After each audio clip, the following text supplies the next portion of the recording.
নবী করিম সাল্লাল্লাহু আলাইহি ওয়াসাল্লামের জীবনের শেষ নামাজও তিনি জামাতে আদায় করেছিলেন। সুবহানাল্লাহ। দুইজন সাহাবীর কাঁধের উপরে ভর করে তিনি মসজিদে নববীতে প্রবেশ করেছিলেন এবং খুতবা দিতে গিয়ে বললেন, আল্লাহ তাআলা এই পৃথিবীর সমস্ত সম্পদ, জাগতিক সম্পদ তার এক বান্দাকে তিনি দিতে চেয়েছিলেন, কিন্তু তিনি সেই সমস্ত সম্পদকে উপেক্ষা করে তিনি আল্লাহর কাছে ফিরে যাওয়া পছন্দ করেছেন। কেউ কিছু বুঝতে পারে নাই। হযরত আবু বকর রাদিয়াল্লাহু তাআলা আনহু তিনি কাঁদতেছিলেন। তিনি বুঝতে পেরেছেন এই পৃথিবীর সমস্ত জাগতিক সম্পদ আল্লাহ তাআলা দিতে চেয়েছেন তার নবী মুহাম্মদুর রাসূলুল্লাহ সাল্লাল্লাহু আলাইহি ওয়াসাল্লামকে, আর তিনি সব কিছুকে পরিত্যাগ করে আল্লাহর সাথে দিদারের জন্য তৈরি হচ্ছেন। তার অর্থ হলো আমরা এতিম হয়ে যাব, তিনি বিদায় হয়ে যাবেন। আল্লাহর নবী বক্তব্য রেখে হযরতে আয়েশা সিদ্দিকা রাদিয়াল্লাহু তাআলা আনহার হুজরার ভিতরে তার ঘরে প্রবেশ করলেন। ইন্তেকালের 5 দিন আগে থেকেই প্রচণ্ড জ্বরে তিনি আক্রান্ত ছিলেন, মাথায় যন্ত্রণা ছিল, গায়ে ভীষণ জ্বর ছিল। ইন্তেকালের দিন যতই ঘনায় এলো ততই তিনি বেশি ক্লান্ত হলেন, বেহুশ হন, আবার হুঁশে আসেন। রাতের বেলায় হযরত আয়েশা সিদ্দিকা রাদিয়াল্লাহু তাআলা আনহাকে প্রশ্ন করলেন, আয়েশা রে, মসজিদে নববীতে এখন কি হচ্ছে? হযরত আয়েশা বলেন, ইয়া রাসূলুল্লাহ, মসজিদে নববীতে সাহাবায়ে কেরাম দীর্ঘক্ষণ আপনার অপেক্ষা করে আপনাকে না পেয়ে আমার আব্বার ইমামতিতে তারা নামাজ আদায় করছেন, এশার নামাজ হচ্ছে, কিন্তু সাহাবায়ে কেরাম পেছনে তারা নামাজের ভিতরেই কাঁদতেছেন। তাদের ধারণা হয়েছে রসুলের মেহরাবের ভিতরে, রসুলের মুসাল্লায় হযরতে আবু বকর যখন দাঁড়ায় গেছেন, আমরা এতিম হয়ে গেলাম, আল্লাহর রসুলের পেছনে নামাজ পড়া বোধহয় আর কিসমতে হবে না। আল্লাহর নবী হযরত আয়েশাকে ডেকে বলেন, আয়েশা রে, মসজিদে নববীর দিকে যে দরজা জানালাটা আছে সেটাকে একটু খুলে দাও, আমি নামাজের দৃশ্য দেখতে চাই। জানালা খুলে দেওয়া হলো। নবীজি মাথা উঁচু করলেন, হযরত আয়েশার কাঁধের উপরে ভর করে রসুল নামাজের দৃশ্য দেখতে থাকলেন। আবার তিনি শুয়ে পড়লেন, চোখের কোণা থেকে পানি বেয়ে পড়তে লাগলো। হযরত আয়েশা বলেন, ইয়া রাসূলুল্লাহ, নামাজের দৃশ্য দেখে কাঁদেন কেন? রসুল বলছেন, আয়েশা গো, এই নামাজের জামাতকে প্রতিষ্ঠা করার জন্য তায়েফের ময়দানে অনেক রক্ত ঝরেছে আমার, ওহদের ময়দানে দান শহীদ হয়েছে, সাহাবায়ে কেরাম জীবন দিয়েছে। আজ এত কষ্টের পরে যে জামাত প্রতিষ্ঠা হলো, আমার এই চোখের পানি কোনো দুঃখের পানি নয়, এটি আমার তৃপ্তির পানি। আমার মনে হলো কিয়ামত পর্যন্ত আমার উম্মতেরা এইভাবে করে তারা জামাতে নামাজ আদায় করবে।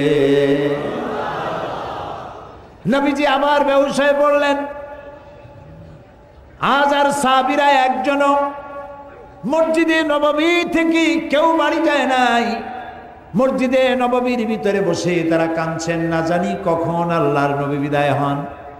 ভেতরে স্ত্রীরা আছেন। হযরত ফাতেমা সব থেকে বেশি কান্নাকাটি করছেন। নবীজি তার দিকে লক্ষ্য করলেন এবং কাছে আসতে বললেন। হযরত ফাতেমা যখন কাছে গেছেন, আল্লাহর নবী হযরত ফাতেমার কানে কি যেন বললেন। এই কি যেন বললেন শুনে হযরত ফাতেমার কান্না বন্ধ হয়ে গেল।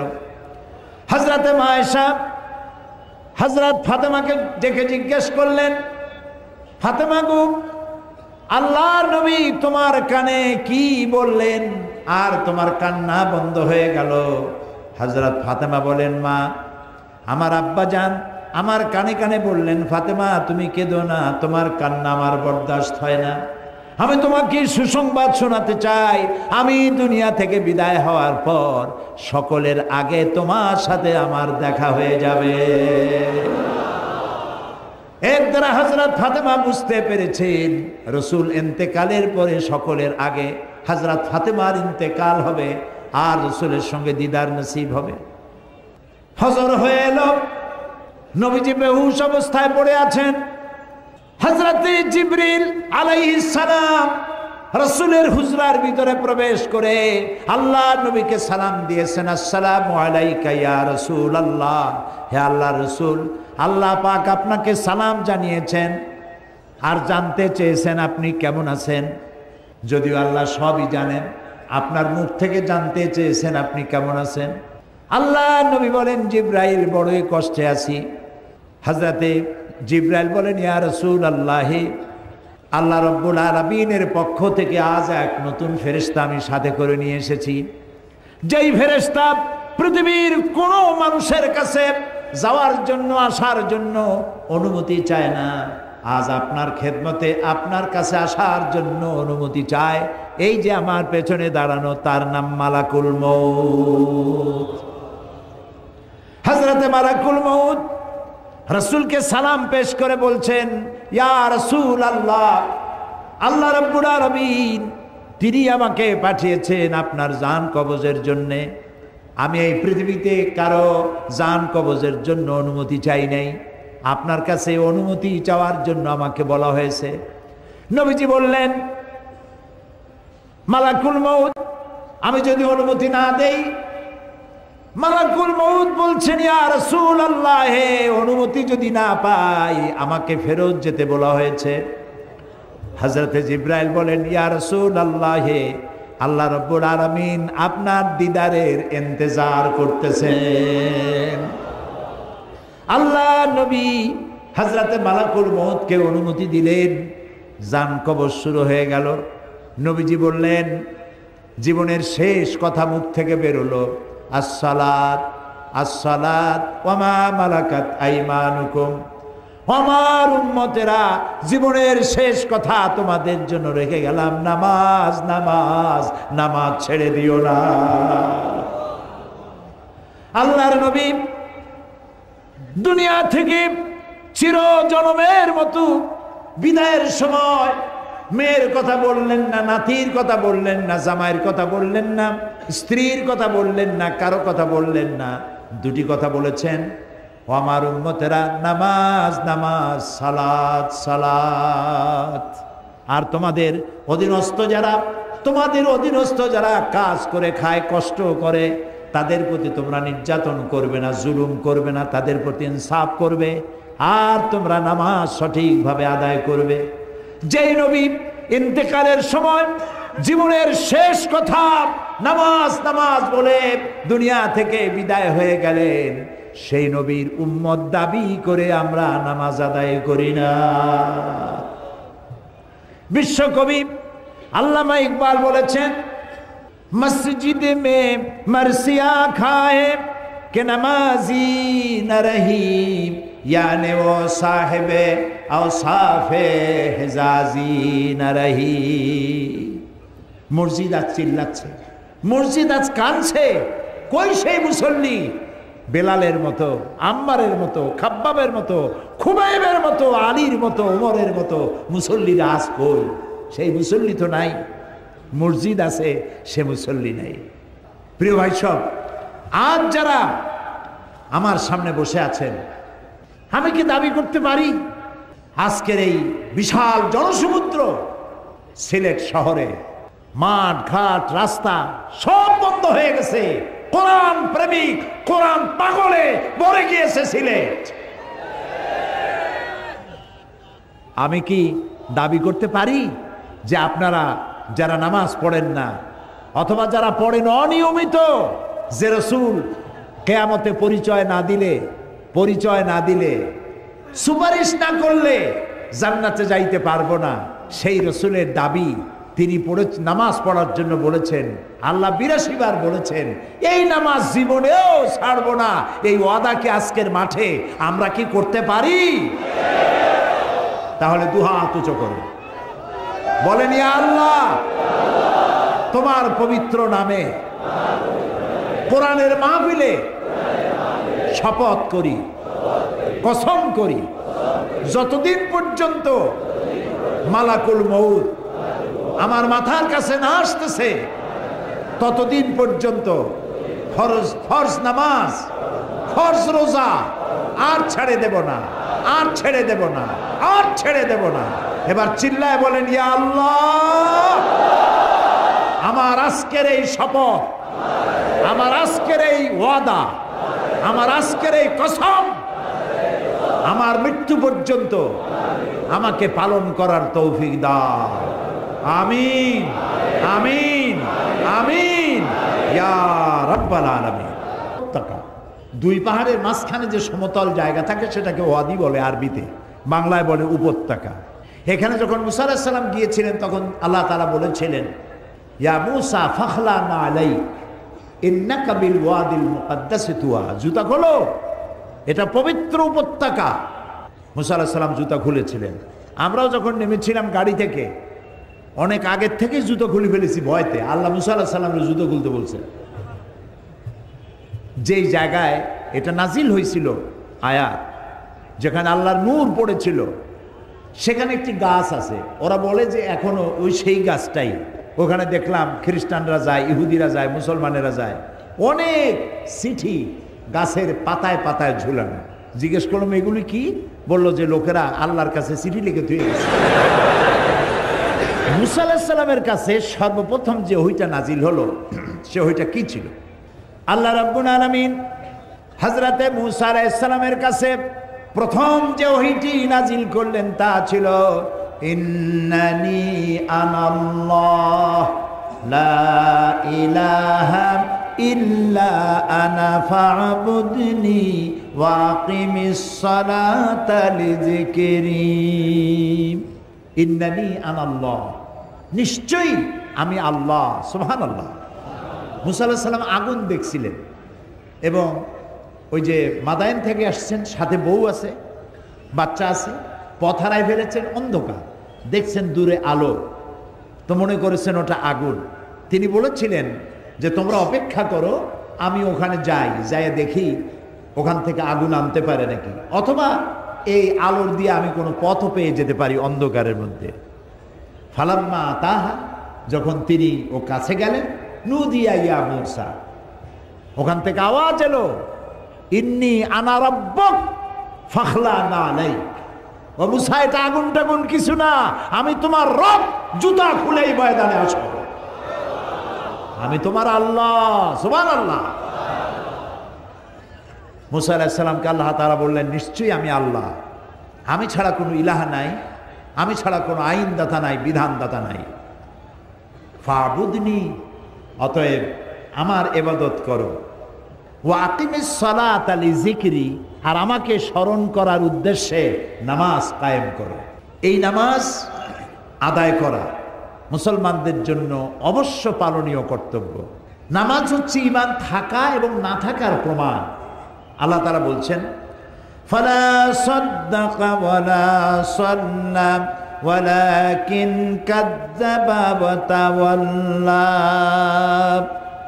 আল্লাহ তাআলা বলছেন, কিন্তু না সে সত্য মেনে নিল আর না সে সত্যকে মেনে নিল, সে মিথ্যা ভেবে প্রত্যাবর্তন করে ফিরে গেল, অর্থাৎ নামাজ সে করল না, নামাজ আদায় করল না। তো নামাজ যে আদায় করল না, সে কিন্তু তার ঈমানের সাথে বিদ্রোহ করেছে, তার ঈমানের আনুগত্য সে করে নাই। যে ব্যক্তি নামাজ আদায় করলো, সালাত আদায় করলো, সে ঈমানের সত্যতা প্রমাণ করলো। আর যে নামাজ আদায় করলো না, সে ঈমানের দাবিকে সত্যতায় রূপায়ণ করতে পারে না।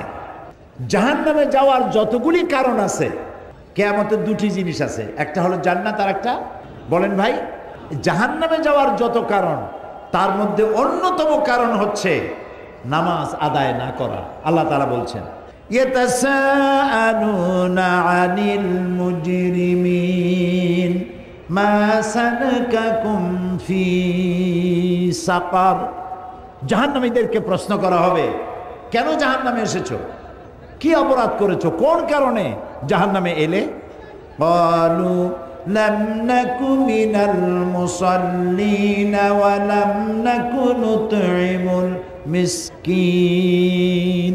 জাহান্নামে আসার যত কারণ তার মধ্যে বড় কারণ দুইটা, বড় কারণ দুইটা। একটা হলো নামাজ না পড়া, আমরা নামাজ পড়ি নাই, আর মিসকিনদেরকে, ফকিরদেরকে খেতে দেই নেই।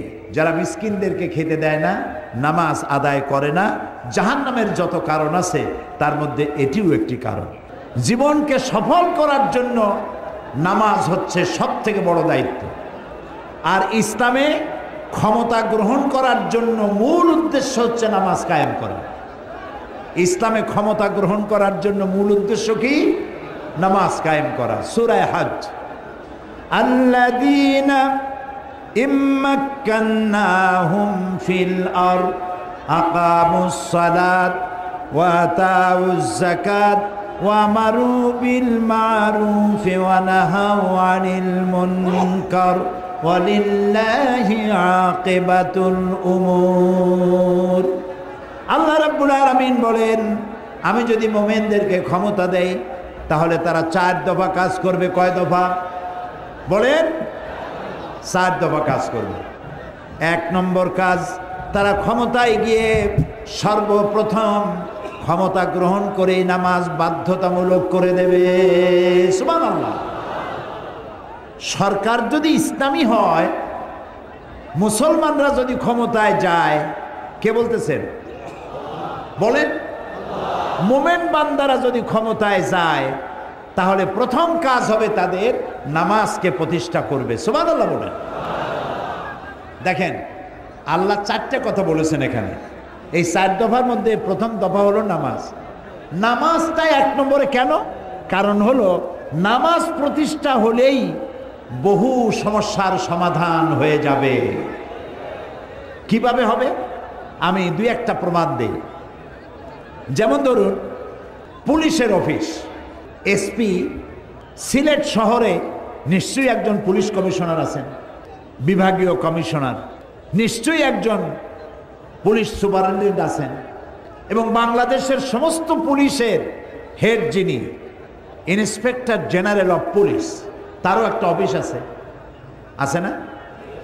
এখন আজান হয়ে গেল, আইজিপি বললেন সমস্ত অফিসারদেরকে নামাজের জন্য মসজিদে চলে যাও। ওসি তার থানার পুলিশদেরকে বলল জোহরে রক্ত হয়ে গেছে, সব মসজিদে যাও। এসপি তার অফিসের লোকদেরকে বলল সব মসজিদে চলে যাও, নামাজ পড়ে আবার আমরা আমাদের কাজ শুরু করব। এখন এসপি যদি তার অফিসের পুলিশদের, অফিসারদের এমামত করেন, ওসি যদি তার থানার পুলিশদের এমামত করেন, আইজিপি যদি তার অফিসের অফিসারদের নিয়ে নামাজের এমামত করেন, এরকম আইজিপি, এরকম এসপি, এরকম ওসি পিটাইয়াও ঘুষ খাওয়ানো যাবে? যাবে? যাবে না। নামাজ তাকে সংশোধন করে ফেলবে। সুবহানাল্লাহ। যে মন্ত্রী, যিনি মন্ত্রী হয়েছেন, এমপি হয়েছেন, ওনাদেরই দায়িত্ব ইমামত করা। নবী করিম সাল্লাল্লাহু আলাইহি ওয়াসাল্লাম রাষ্ট্রপ্রধান ছিলেন, আর মসজিদের ইমাম ছিল কে? তিনি নিজেই। হযরত আবু বকর সিদ্দিক রাদিয়াল্লাহু তাআলা আনহু, খলিফাতুল মুসলিমিন, আমিরুল মুমিনিন, যতদিন খেলাফতের দায়িত্বে ছিলেন ইমামত করেছেন কে? তিনি। হযরত উসমান, হযরতে ওমর, ওসমান, আলী রিদওয়ানুল্লাহ তাআলা আলাইহিম আজমাইন, যিনি যখন ক্ষমতায় ছিলেন সর্ববৃহৎ সমস্ত জামাতের ইমামত তারাই করেছেন। তো মুসলিম সমাজের নেতৃত্বে আসবে এমন সব লোক যারা জামাতের নামাজ পড়াবার ইমামত করার যোগ্যতা রাখেন, এমন লোকেরাই ক্ষমতায় আসবেন। আর তারা যখন নামাজ পড়বেন, ইমামত করবেন, ঘুষ খাইতে পারবেন না, মানুষ পিটাইতে পারবেন না, মানুষের উপরে জুলুম করতে পারবেন না, নামাজটাকে কন্ট্রোল করবে, হেদায়েত করবে। এই জন্য আল্লাহ তাআলা নামাজকে প্রাধান্য দিয়েছেন। ধরুন ইউনিভার্সিটির ভাইস চ্যান্সেলর যিনি হবেন, ইউনিভার্সিটির মসজিদে তিনি ইমামত করার যোগ্যতা রাখবেন। তার ছাত্রছাত্রী, শিক্ষক, শিক্ষয়িত্রী সকলকে নিয়ে মসজিদের ইমামত যদি তিনি করেন, তাহলে ওই ইউনিভার্সিটি থেকে গুন্ডা, পান্ডা, সন্ডা বের হওয়ার কথা না। নাম শাহজালাল ইউনিভার্সিটি, কিন্তু প্রোডাকশন কি পাচ্ছি? এখানে যারা নেতৃত্বে আছেন তারা যদি নামাজি হতেন, তাহলে যার নামে ইউনিভার্সিটি ওই রকম লোকই এখান থেকে ওই প্রোডাকশনই বের হতো। সেই জন্য নামাজ হচ্ছে 1 নম্বর কাজ। যদি আমি ইমানদারদের ক্ষমতা দেই, প্রথম কাজই হলো তারা নামাজ প্রতিষ্ঠা করবে। আর প্রমোশন হবে নামাজের উপরে ভিত্তি করে। লোকটা নামাজি কিনা, এই অফিসার নামাজি কিনা, ঘুষ খায় নাকি? ঘুষ খায় না, নামাজি, মিথ্যা কথা বলে না, অন্যের চাকরি নষ্ট করে না, মারপিট করে না, মানুষকে কষ্ট দেয় না। এই সব গুণাবলীর উপরে ভিত্তি করেই প্রমোশনটা হবে। কিন্তু সেই রকম প্রমোশন কি হয় না, প্রমোশন হয় উল্টা। কত বেশি খাইতে পারে, কয় হুজুর উনি ঘুষ মোটেও খায় না। আরে ভাই, কত খায় না সেইটা কম। সুতরাং ঘুষ এবং সুদ, মানুষের উপরে জুলম ইত্যাদি করতে পারে না যদি নামাজি হয়। কেন পারে না? কারণ আল্লাহ তাআলা বলেছেন নামাজ অশ্লীলতা এবং পাপাচার থেকে মানুষকে বাঁচায় রাখে। আল্লাহ তাআলা বলছেন ইন্নাস সালাতা তানহা আনিল ফাহশাই ওয়াল মুনকার। আল্লাহ রাব্বুল আলামিন বলেন নিঃসন্দেহে নামাজ মানুষকে পাপাচার আর অশ্লীলতা থেকে বাঁচায়। নামাজি ব্যক্তি অশ্লীল এবং পাপাচারে লিপ্ত হতে পারে না। আমার এই কথার পরে আপনাদের মনে সন্দেহ জাগতে পারে যে আমিও তো নামাজ পড়ি, আমার পাশেও তো অনেকে নামাজ পড়ে, কিন্তু নামাজ পড়ার পরেও সুদ খায়, ঘুষ খায়, জেনা, বদমাশি, বোতলে কি থাকে সেগুলোও খায়, আবার নামাজও পড়ে। এটা কেমনে হয়? এটা হয় এইভাবে, নামাজের দোষ না। উনি নামাজি কি পড়েন উনি তা বোঝেন না। নামাজটা সঠিকভাবে, ডাক্তার ভালো, প্রেসক্রিপশনও ভালো, রোগ সঠিকভাবে রোগকে উদ্ধার করা হয়েছে, বোঝা গেছে কি রোগ, রোগকে নির্মূল করার জন্য প্রেসক্রিপশন দেওয়া হয়েছে। ডাক্তারও ভালো, প্রেসক্রিপশনও ঠিক, ওষুধও ঠিক, কিন্তু রোগ ভালো হয় না। কারণ কি? কারণ হলো এই রুগী ওষুধও খায়, কুপথ্যও খায়, যেটা তার খাওয়া নিষেধ সেটাও খায়, কাজেই তার রোগ ভালো হবে না। আর রোগ ভালো হওয়ার জন্য নামাজি লোক, নামাজ মানুষকে অশ্লীলতা পাপাচার থেকে ফিরায়। কখন ফিরাবে? যখন সে বুঝবে যে আমি নামাজের মধ্যে কি পড়তেছি। ও তো বোঝে না, না বোঝার কারণেই এই দুরবস্থার সৃষ্টি হয়েছে। সাদা কাপড় আপনি সাবান দিয়ে পরিষ্কার করবেন, পরিষ্কার হয়ে যাবে, কিন্তু কয়লা যদি সাবান দিয়া কিয়ামত পর্যন্ত ঘষেন, সাদার চেয়ে সাদা এরকম কোনো জিনিস দিয়ে যদি ঘষেন, কয়লা কি পরিষ্কার হবে? হবে না। সুতরাং যে নামাজ পড়া হচ্ছে, নামাজ বুঝি না বলেই নামাজ আমার প্রতি অ্যাকশন করে না। এ নামাজকে জীবন্ত নামাজে পরিণত করতে হবে। আমি যখন মাগরিব পড়বো তখন আমার মনে করতে হবে এটা আমার জীবনের শেষ মাগরিব, এই মাগরিবের নামাজ জীবনে আর নাও পাইতে পারি। আমি যখন এশা পড়বো তখন ভেবে নেব এটা আমার জীবনের শেষ এশা, আর এশা আমি নাও পাইতে পারি। এমনও তো হতে পারে এই মাহফিলে আমরা যারা বসে আছি এর মধ্যে কোনো না কোনো লোকের কাফনের কাপড় ইন্ডাস্ট্রিতে তৈরি হয়ে গেছে।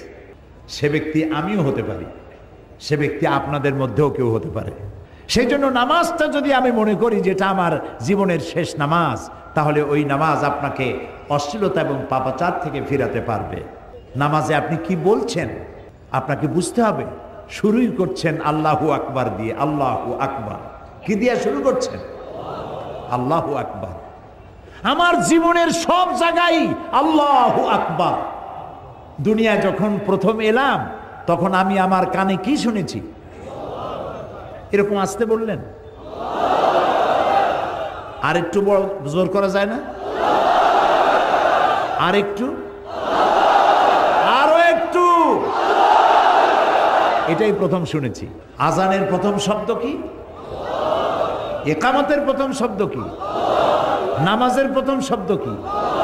জীবনের সর্বশেষ নামাজ নাম কি? তার প্রথম শব্দ কি? তাহলে আল্লাহু আকবার দিয়ে শুরু, আল্লাহু আকবার দিয়ে শেষ। এটা যদি আমি বুঝতাম আল্লাহ সর্বশ্রেষ্ঠ, তার থেকে বড় কেউ নাই, তাহলে আমার মাথা আল্লাহ ছাড়া কারো সামনে নত করতে পারতাম না। আমি এখানেই ভুল করেছি, আমি বুঝতে পারি নাই আল্লাহু আকবার কি জিনিস।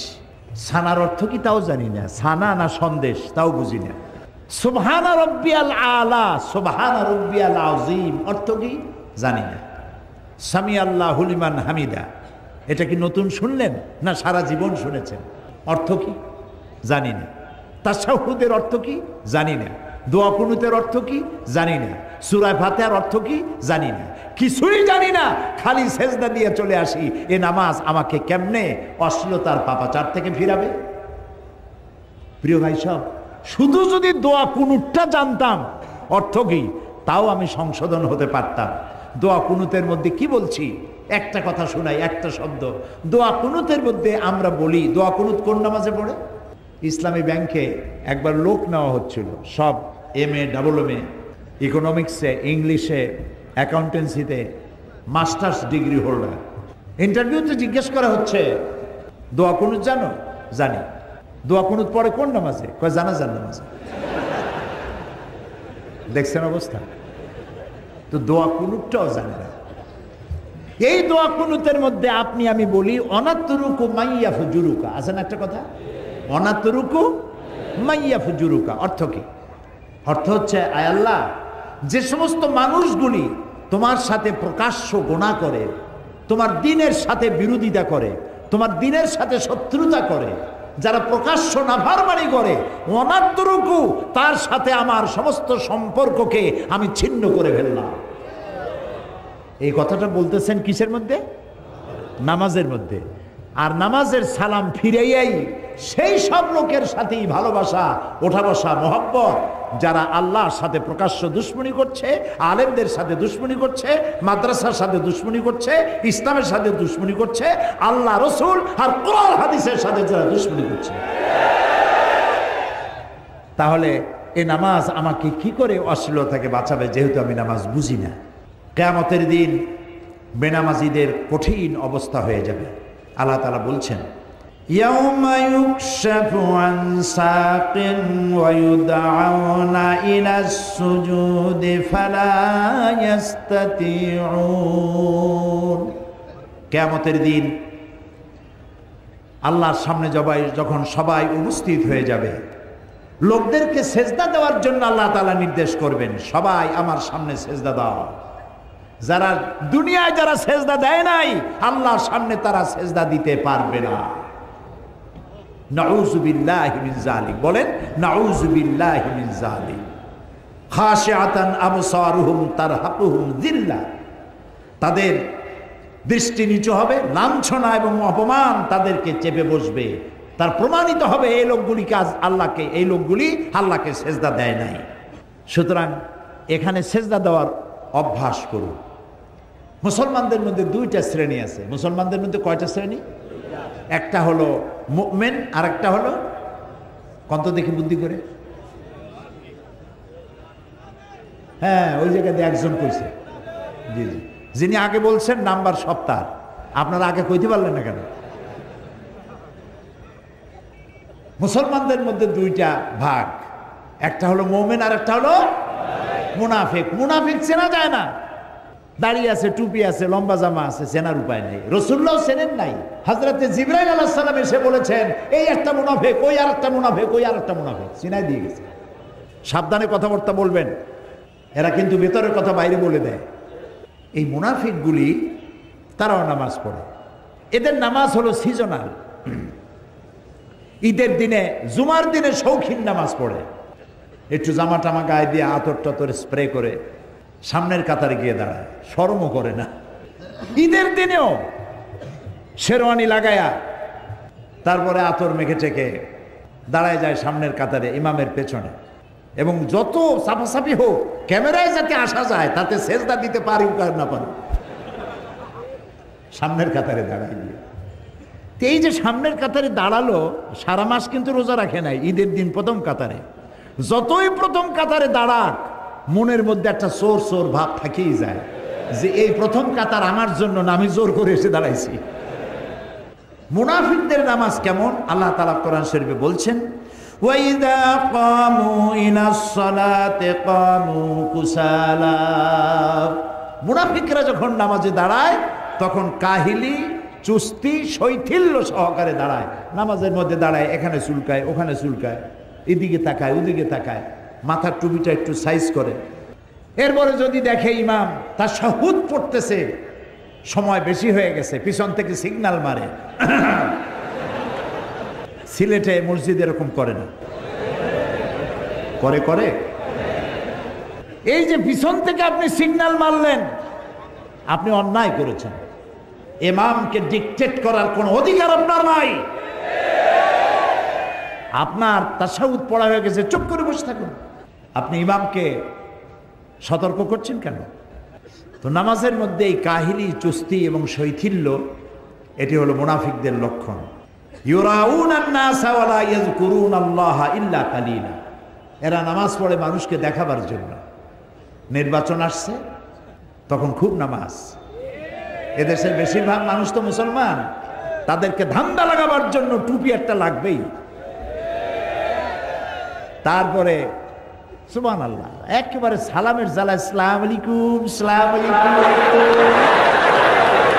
আসসালামু আলাইকুম থাকে না, আসসালামু আলাইকুম। নামাজ পড়তে দাঁড়ায় গেল, উজু কমে করছে তার ঠিক ঠিকানা নাই। এরপরে নফল নামাজও পড়ে, নফলে এমন পড়া পড়ে যে সামনের কাতার দিয়ে লোক বাইরে দিতে পারে না তার ঠেলে। এগুলি হচ্ছে মুনাফিকের নামাজ। আল্লাহ তাআলা বলছেন এগুলি মানুষকে দেখাবার জন্য তারা এগুলি করে। এদের মধ্যে খুব কম সংখ্যকই আল্লাহকে রাজি খুশি করার জন্য নামাজ পড়ে। এটা হলো মুনাফিকদের নামাজ। এই ধরনের নামাজ যারা মানুষকে দেখাবার জন্য যারা নামাজ পড়ে, এই নামাজ কবুল হবে না। দুনিয়া এবং আখিরাতের সাফল্য একমাত্র নির্ভর করে নামাজের উপরে। সুবহানাল্লাহ বলে আল্লাহ রাব্বুল আলামিন কোরআনে কারীমের মধ্যে পরিষ্কার করে বলেছেন, ক্বাদ আফলাহাল মুমিনুন আল্লাযীনা হুম ফি সালাতিহিম খাশিউন ওয়াল্লাযীনা হুম লিয-যাকাতি ফাঈলুন ওয়াল্লাযীনা হুম লিফুরুজিহিম হাফিজুন। নিশ্চিতভাবে যেসব মুমিনরা কল্যাণ লাভ করবে তারা হচ্ছে যারা নিজেদের নামাজে ভীতি মিশ্রিত বিনয় অবলম্বন করে। নামাজে দাঁড়াইছি কার সামনে? বলেন, আল্লাহর সামনে দাঁড়িয়েছি। ডিসি সাহেবের সামনে যখন যান, মন্ত্রীর সামনে যখন যান, জামা টামা টাইট টুইট করিয়া নতুন কাপড় চোপড় পরে যায়। আর আল্লাহর নামাজ পড়তে যাওয়ার সময় আপনার নতুন জামা, টুপি, রুমাল এগুলো কে দিছে? কে দিয়েছে? আল্লাহ তাআলা আপনার কামাইতে বরকত দিয়েছে, তাই দিয়ে আপনি কিনেছেন। মন্ত্রী এমপির সামনে যাওয়ার সময় জামা কাপড় সুন্দর পরেন, আর যিনি আপনাকে এগুলি দিলেন তার ওখানে যাওয়ার সময় ছেঁড়া জামাটা কই, ময়লা জামাটা কই, সেই টুপিটা কই, যে টুপিটা চিপড়াইলে এত তেল পড়বে যা দিয়ে 2টা কই মাছ বাঁচা যায়। আর আল্লাহ তাআলা বলেছেন, ইয়া বানি আদমা খুযু যিনাতাকুম ইনদা কুল্লি মসজিদিন। হে আদম সন্তান, প্রত্যেক নামাজে যখন যাবে তখন তোমার সম্ভাব্য সৌন্দর্য পূর্ণ কাপড় চোপড় পরিধান করে তারপরে নামাজ পড়তে যাও। তো নামাজের ভিতরে আপনি যখন দাঁড়ায় গেলেন, আল্লাহর সামনে দাঁড়িয়েছেন, ভীতি মিশ্রিত অবস্থায় দাঁড়াতে হবে। আমি যার সামনে দাঁড়িয়েছি তিনি আমাকে দেখছেন। আল্লাহর নবী বলেছেন, যখন তোমরা নামাজ পড়বে তখন তোমরা মনে করবে তুমি যেন আল্লাহকে দেখতে পাচ্ছ। সুবহানাল্লাহ বলেন, সুবহানাল্লাহ বলেন, তুমি যেন আল্লাহকে দেখতে পাচ্ছ। কিন্তু এই ধারণা করা সকলের জন্য আদৌ সম্ভব নয়। এই ধারণা যদি করতে না পারো তাহলে অন্তত এই ধারণা করো, আমি আল্লাহকে দেখতে পাচ্ছি না কিন্তু আল্লাহ তাআলা আমাকে অবশ্যই দেখছেন। আমি যখন দাঁড়ায় গেলাম নামাজে তখন আমি আসামি হয়ে গেলাম, হাত বান্দা। রুকুতে যখন গেলাম তখন আরো আসামি হয়ে গেলাম। যখন সেজদায় গেলাম তখন আমার আমিত্ব বলতে, আমার নিজস্ব বলতে, আমার অহংবোধ মাটির সাথে মিশায় দিলাম। আল্লাহু আকবার। এর এক সেজদা হাজারো সেজদার চাইতে দামি, যদি সেই সেজদাটা সেজদার মতো হয়। আমি একথা আরো আপনাদের সামনে বলেছি, মনে আছে কিনা জানি না। নাক আর কপাল, এই দুইটা হলো, কপালটা হলো সৌভাগ্যের প্রতীক, নাকটা হলো সম্মানের প্রতীক। আমাদের পিরোজপুরের উদ্যোগে লোকেরা বলে, ভাই আমার তো নাক কাটা গেছে। কেন নাক কাটা গেল? ছুরি দিয়ে কাটছে না দাও দিয়ে? আসলে ছুরি দিয়েও কাটে নাই, দাও দিয়েও কাটে নাই। মেয়েতে এমন এক কাম করছে, ছেলেতে এমন এক কাম করছে, লজ্জায় আমার নাক কাটা গেছে। এই ধরনের উপমা কি সিলেটে আছে? আবার লোকেরা বলে, ভাই আমার তো কপাল পুড়ছে।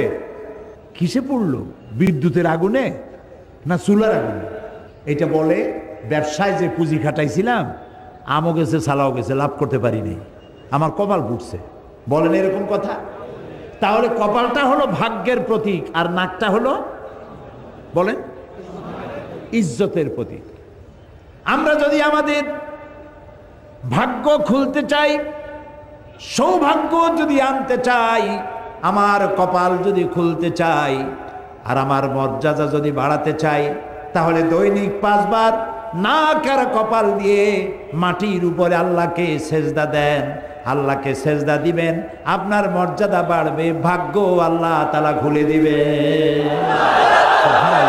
বাংলাদেশ 3 লক্ষাধিক মসজিদ বুকে ধারণ করে ধন্য 56,000 বর্গমাইলের দেশ বাংলাদেশ। এদেশের মানুষ ফজরের আজান শুনে ঘুম ভাঙে, ফজরের নামাজ পড়ে, এশার আজান শুনে নামাজ পড়ে ঘুমাতে যায়। আল্লাহু আকবার ধ্বনি চতুর্দিকে আওয়াজ আসে। আপনি মসজিদে আজান হচ্ছে আর আজান শুনে আপনি যদি বাড়িতে নামাজ পড়েন, তো আপনার নামাজ কবুল হওয়া নিয়ে সন্দেহ রয়েছে, কবুল হবে কিনা সন্দেহ রয়েছে। জামাতে নামাজ পড়া বাধ্যতামূলক, ওয়াজিব। একজন সাহাবী অন্ধ, তিনি বলেছিলেন, ইয়া রাসূলুল্লাহ, আমি তো অন্ধ মানুষ, আমার জন্য কি এই হুকুম? রাসূলুল্লাহ জিজ্ঞেস করলেন, তুমি কি আজান শুনতে পাও? তিনি জবাব দিলেন, হ্যাঁ, আমি আমার বাড়িতে বসে আজান শুনতে পাই। রাসূলুল্লাহ বললেন, জবাব দিও, তার মানে তোমাকেও মসজিদে আসতে হবে। একজন অন্ধের জন্য জামাতে মসজিদে যাওয়া থেকে রুখসত পেল না, সো কলারা কি রুখসত পাবে? আরো কঠিন হাদিস শুনুন। কি হাদিস? কঠিন হাদিস।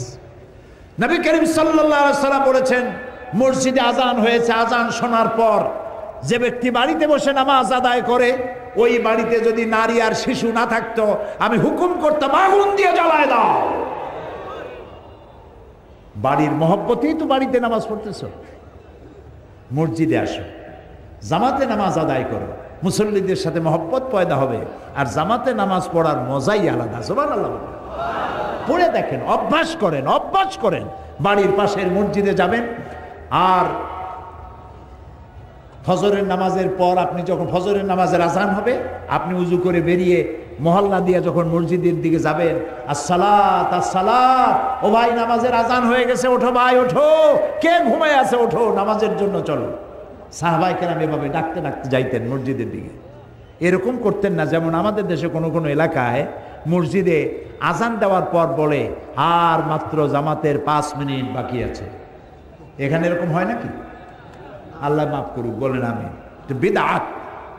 আজানের গুরুত্ব কমায় দেওয়া হয়। মসজিদে নামাজের জন্য শুধু আজান, আজান এবং নামাজ আল্লাহ রসুলের কথা ছাড়া এখানে অন্য কোনো কথা হতে পারে না, অন্য কোনো মাইক দিয়ে অন্য কোনো ডাকা হবে না। এমনকি এক লোকের উট হারাইছিল, তারপরে সে উট ঘোষণা দিয়েছিল মসজিদ থেকে, চিৎকার করে উট হারায় গেছে, উটটা পাওয়ার জন্য। রাসূলুল্লাহ জিজ্ঞেস করলেন, কি হচ্ছে? বললো যে উট হারায় গেছে। সে উঠে চিল্লায় উট চাইতেছে। আল্লাহ রসুল বললেন, উটটা আল্লাহ যেন এই উটটাকে ফেরত না দেয়। তার মানে এই মসজিদ থেকে আপনি আপনার নিজস্ব কোনো স্বার্থের কথা, এই জাতীয় কথা আপনি বলতে পারবেন না। নামাজের জন্য শুধুমাত্র আজান হবে। তো একদিকে মোমেন ব্যক্তি সেই যে ভীতি সহকারে নামাজ আদায় করে, জাকাতকে সঠিকভাবে আদায় করে, জাকাত আদায় তৎপর হয় এবং অশ্লীল কাজ থেকে নিজেকে বিরত রাখে। এরপরে সে যে ওয়াদা করে এবং তার কাছে আমানত থাকে, সে আমানত এবং ওয়াদা সঠিকভাবে সে পালন করে, আর সে তার নামাজগুলিকে সংরক্ষণ করে। যারাই কাজগুলি করলো, আল্লাহ তাদের ব্যাপারে বলেন, উলাইকা হুমুল ওয়ারিসুনাল্লাযীনা ইয়ারিসুনাল ফিরদাউসা হুম ফিহা খালিদুন। এই কাজগুলি যারাই করলো, তারাই উত্তরাধিকারী হবে, জান্নাতের উত্তরাধিকার। তাদেরকে আল্লাহ তাআলা জান্নাতুল ফেরদাউস নসিব করে দেবেন। আমরা বলি আমিন। আল্লাহ যেন এই আমলগুলি আমাদের করার তৌফিক দেয়, আমরা বলি আমিন। নবী করিম সাল্লাল্লাহু আলাইহি ওয়াসাল্লাম তিনি বলেছেন, قال النبي صلى الله عليه وسلم من ترك صلاة مكتوبة متعمدا فقد برئت منه ذمة الله عز وجل। আল্লাহ রসুল বলেছেন, যে ব্যক্তি ইচ্ছে করে ফরজ নামাজ ছেড়ে দিল, আল্লাহ ওই বান্দার উপরে আল্লাহর কোনো জিম্মাদারি আর থাকে না, দায় দায়িত্ব থাকে না। আমরা বলি নাউযুবিল্লাহি মিন যালিক। রাসূলুল্লাহ আরো বলেছেন, মান তারাকা সালাতান মুতাআম্মিদান ফাকাদ কাফারা। ইচ্ছে করে যে নামাজ ছেড়ে দিল সে কুফরি করলো, কাফের হয় না। সে যে কাজটা করলো এটা কুফরি কাজ, কাফেরের কাজ করেছে। নামাজ পড়াটা মুসলমানের কাজ। বলেন তো নামাজ পড়াটা কি? সবাই বলেন নামাজ পড়াটা কি? মুসলমানের কাজ। আর নামাজ না পড়াটা বলেন কাফেরের কাজ। লা দীনা লিমান লা সালাতা লাহু। যার কাছে নামাজ নাই তার কাছে দিন নাই, ঈমান নাই, চরিত্র নাই, কিছুই নেই।